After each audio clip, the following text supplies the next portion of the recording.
On the surface, it looked like entertainment.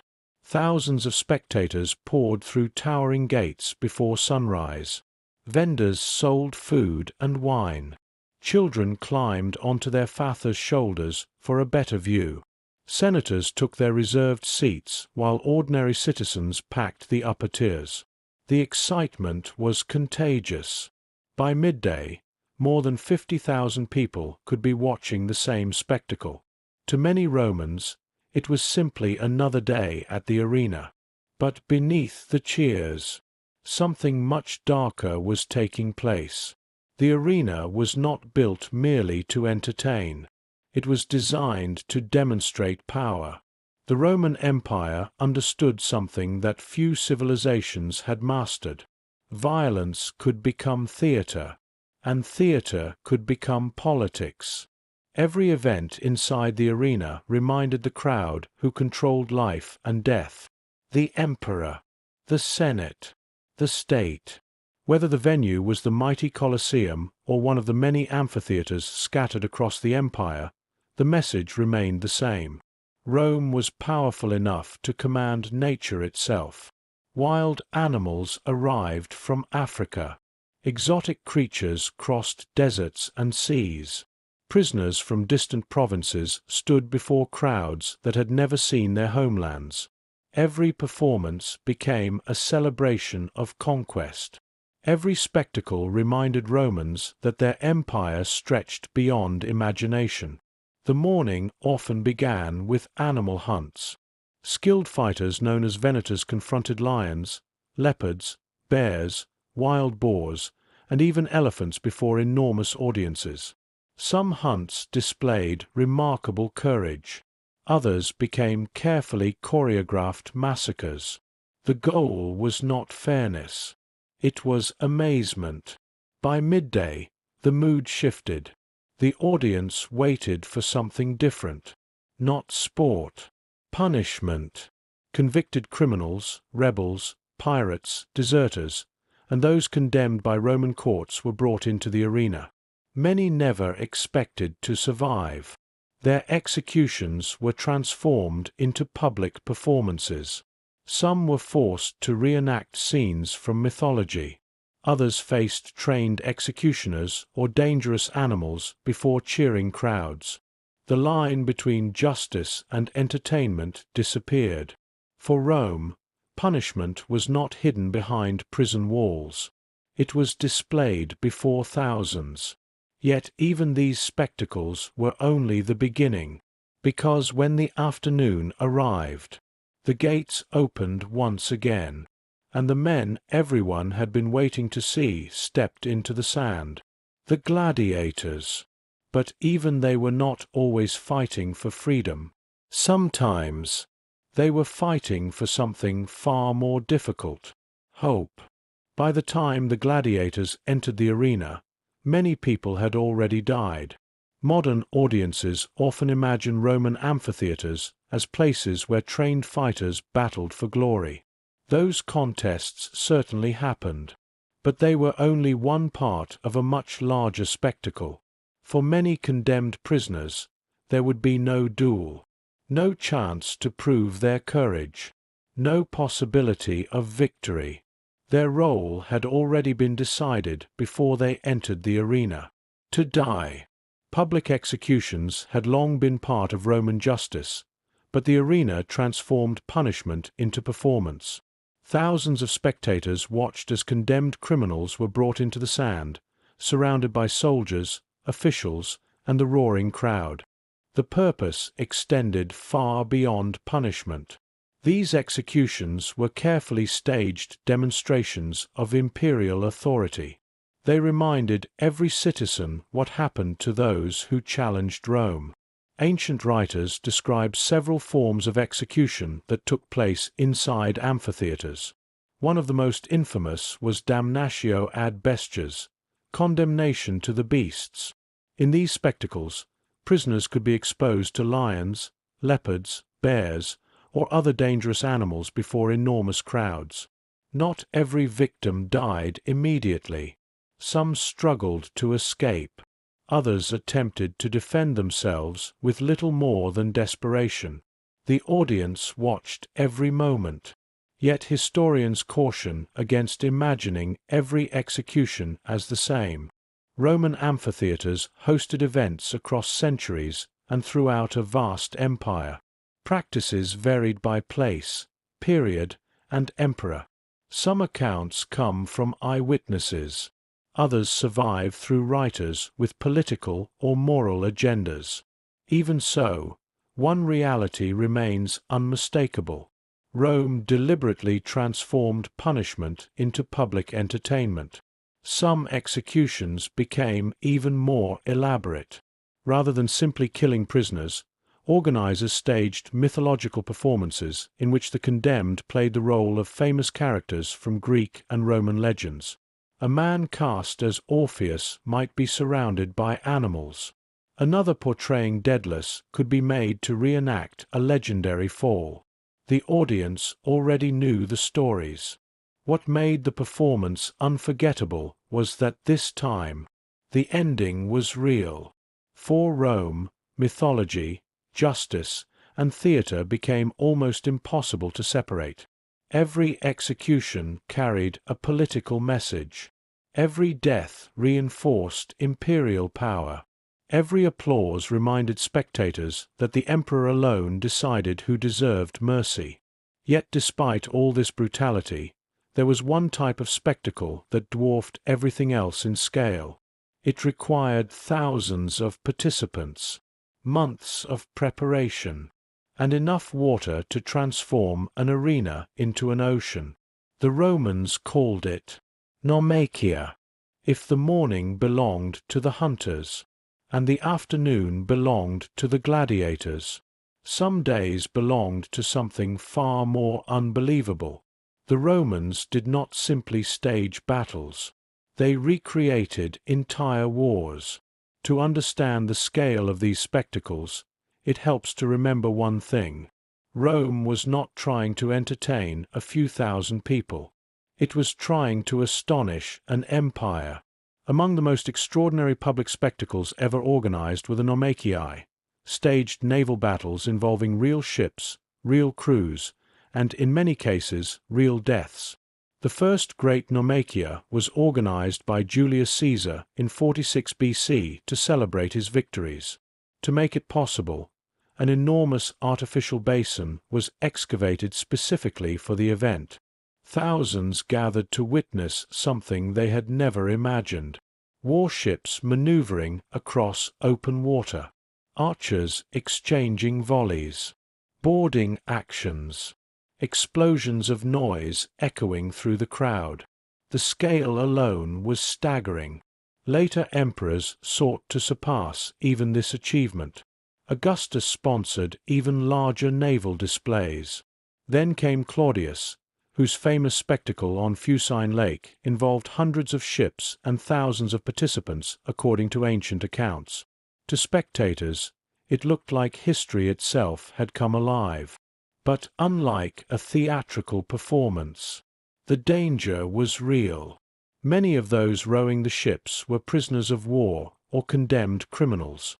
Unlike professional actors, they were not expected to survive. The purpose was spectacle, not mercy. Ancient historians describe fierce fighting, burning vessels, sinking ships, and desperate attempts to escape. Exactly how many participants died remains uncertain, and ancient writers sometimes exaggerated numbers to emphasize the magnificence of imperial displays. Even allowing for exaggeration, the scale was extraordinary. The logistics were equally astonishing. Shipbuilders, engineers, water management, military planners, animal handlers. Thousands of workers labored behind the scenes to create a single day's entertainment. No civilization before Rome had attempted public spectacles on such a scale. These events were not simply celebrations. They were political statements. Every flooded arena declared that Rome possessed limitless wealth. Every reconstructed battle reminded the audience that the empire had conquered nations across land and sea. Even the oceans could be ordered to obey Rome. Yet the greatest illusion was not the water. It was the belief that these spectacles existed only to entertain. In truth, every performance served another purpose: to convince millions that the emperor's power had no limits. By the 1st century AD, the arena had become far more than a place of entertainment. It had become one of the most powerful political stages in the Roman world. Every emperor understood the same truth. A satisfied crowd was easier to govern than an angry one. Rome was enormous. More than 1 million people may have lived in the capital during its height. Feeding, employing, and controlling such a population presented an enormous challenge. Military victories alone could not maintain stability. The people expected more. They expected spectacle.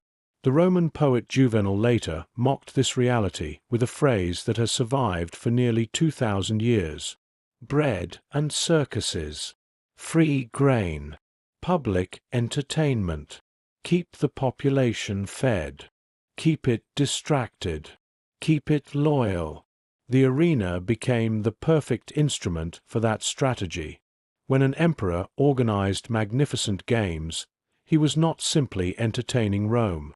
He was demonstrating wealth, generosity, authority. The larger the spectacle, the greater the message. I have conquered enough lands to bring lions from Africa. I have enough wealth to flood an arena. I have enough power to command life and death before your eyes. Every event reinforced imperial prestige. Victorious generals appeared before cheering crowds. Captured enemies were displayed. Rare animals amazed spectators. The empire itself became part of the performance. But politics inside the arena worked both ways. The Roman people also discovered something important. If the emperor appeared in public, he could hear them. Unlike many rulers in history, Roman emperors often attended the games in person. For ordinary citizens, this created a rare opportunity. Thousands could shout together, cheer, complain, or demand action. Ancient historians record occasions when audiences petitioned emperors directly during public spectacles. The arena became one of the few places where ruler and ruled occupied the same space, even if only for a few hours. That made the amphitheater surprisingly dangerous. A hostile crowd could embarrass an emperor before the entire city. An unpopular decision might provoke boos instead of applause. Political messages spread quickly through the spectators. The games therefore required careful planning. Everything had to appear effortless. Every victory had to seem inevitable. Every execution had to reinforce order. Every performance had to remind Rome that its empire remained strong. Yet beneath the marble, beneath the cheering, beneath the carefully staged triumphs, the arena concealed another reality. It demanded an endless supply of human lives. Gladiators, hunters, prisoners, animals, workers. Someone always paid the price for Rome's greatest spectacles. And eventually, even Rome itself would no longer be able to sustain them. For centuries, the Roman arena represented the confidence of an empire that believed it would last forever. Its amphitheaters stood across Europe, North Africa, and the Near East. Cities competed to host larger games. Emperors competed to stage more astonishing spectacles. Each generation tried to surpass the last. Yet the very system that produced these magnificent events also revealed Rome's greatest weakness.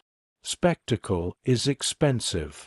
Maintaining arenas required enormous resources. Transporting exotic animals across continents demanded sophisticated logistics. Training gladiators took years. Organizing festivals consumed vast sums of public money. As the empire entered the 3rd and 4th centuries, those costs became increasingly difficult to justify. Economic crises weakened imperial finances. Civil wars divided the state. Foreign invasions placed new pressure on Rome's frontiers. Gradually, priorities changed. The empire needed soldiers more than spectacles. It needed grain more than grand performances. It needed survival. The rise of Christianity also transformed public attitudes. Many Christian writers criticized the games, arguing that entertainment built upon bloodshed corrupted both spectators and society. Although change came slowly, imperial policy gradually shifted. Some forms of public execution disappeared from the arena. Gladiatorial contests became less frequent. By the early 5th century, the great age of gladiator combat had effectively come to an end. The amphitheaters remained. Their purpose did not. Many later became quarries for building stone. Others were converted into fortifications, workshops, churches, or neighborhoods. The mighty arenas that had once echoed with the roar of tens of thousands slowly fell silent. Yet their legacy never disappeared. Today, millions visit the ruins of the Colosseum every year. They admire its engineering, its architecture, its scale.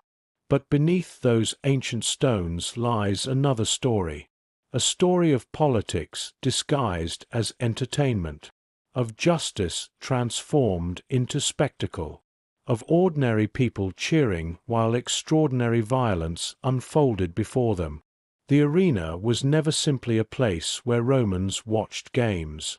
It was where the empire displayed its power, its wealth, its ambitions, and sometimes its cruelty. Perhaps that is why these spectacles continue to fascinate us after 2,000 years. Not because they reveal how different the Romans were, but because they force us to ask an uncomfortable question. How far will any civilization go when entertainment becomes more important than humanity?